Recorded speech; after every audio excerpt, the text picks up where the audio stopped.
Good morning, fellow Hoosiers. I stand here in front of a notorious symbol of the problems facing our state, our nation, and the 5th Congressional District. I stand here on behalf of 1,260 Hoosier men and women who should be working in this building behind me known as Getrag. It was designed to produce the most modern transmissions in the world, and more importantly, to drive the dreams of so many Hoosier families across the center of our state. Now, Getrag sits empty, tied up in court battles, while so many of our fellow Hoosiers are forced into unemployment lines in numbers that have not been seen in nearly 30 years. As a former UAW assembly line worker, I know the impact of locked factory gates. I know that if you cannot work, you cannot dream. And if you cannot dream, you cannot rise above your circumstances. Today, I offer myself to the people of the 5th Congressional District of Indiana to serve as your congressman, to help you achieve your dreams, to be your relentless advocate in a city far away where greed and arrogance are the status quo, and the name Tipton has not been heard in the capital since the 1830s.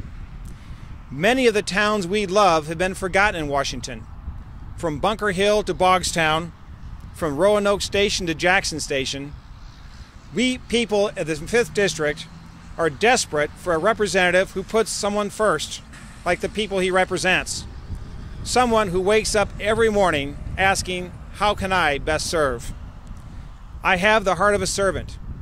I have spent most of my adult life working to make Indiana a better place to live and to raise a family. I learned from our two greatest public servants, Governor Robert Orr and Lieutenant Governor John Mutz, that government can do best by creating an environment in which the private sector can thrive. As a state legislator representing more than 60,000 people in this district, I have used my influence to clear away government roadblocks, to defend the constitutional rights of my neighbors, and to set market forces free. I am the only candidate in this race who has actually authored legislation that has produced private investment in the creation of new jobs. I authored the 2006 Telecommunications Deregulation Act, which was the most sweeping deregulation of telecom in the nation. In less than 3 years, there has been more than $1.5 billion in private investment, 2,500 new jobs created, and 4,000 to 6,000 jobs saved right here in Indiana. I am the only candidate in the race who has eliminated a tax for thousands of Hoosier families. The inheritance tax is the scourge of family farms and small business. I authored the language that eliminated the death tax for all Hoosier estates of $100,000 or less. I am the only candidate in the race who has authored significant energy legislation. Working with John Mutz, I created the Clean Coal Technology Center at Purdue University. There, researchers find ways to burn coal in environmentally safe ways, and they find markets for byproducts that will create thousands of jobs in this state. I also authored legislation to help new energy sources, like the giant wind farm that's being planned here in Tipton County, to connect to the power grid that serves all of our citizens. I am the only candidate in the race who has actually authored and passed a constitutional amendment. Article 5, Section 10 of the Indiana Constitution now provides for an orderly transition of government if, God forbid, we are struck a deadly blow by terrorist acts.